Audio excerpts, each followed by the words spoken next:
Sa gitna ng bilyon-bilyong pisong issue ng korupsyon, muling lumabas sa publiko ang mga larawan at video ng engranding renewal of vows ni dating Ako Bicol Representative Zaldico at ng kanyang asawa na si Mylene.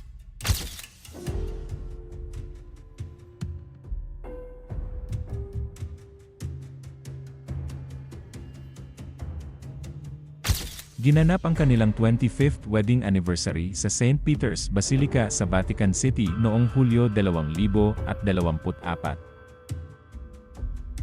Ilang araw matapos magbitiw si Zaldi sa Kongreso noong Setyembre 2025 dahil sa akusasyon ng anomalya sa flood control projects, biglang kumalat muli ang mga larawan at video ng kasalan.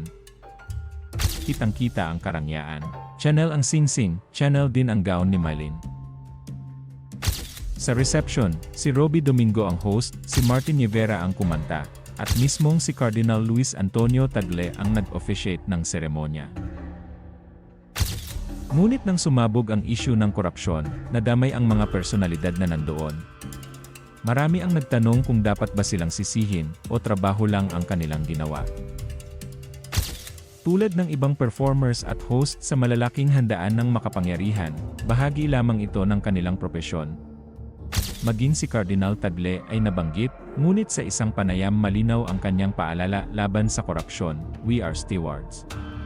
No one should pretend to be the owner and the lord of everything.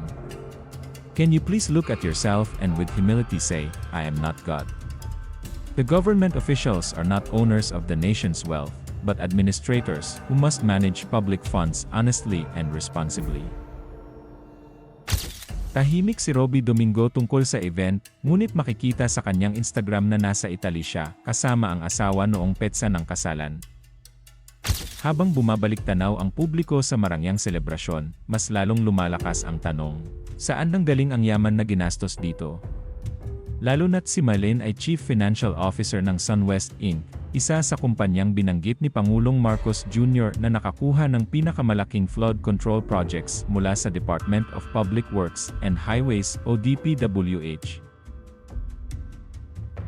Ang pagbabalik ng isyung ito ay nagsilbing leksyon. Ngayon, mas maingat na ang mga artista at managers bago tumanggap ng private shows para hindi madamay sa galit ng publiko sa mga politikong may bahid ng katiwalian. At sa huli, nakatuon ang tanong sa kinabukasan ni Zaldico, babalik ba siya para harapin ang mga paratang o mananatiling ligtas sa likod ng kayamanan at impluwensya?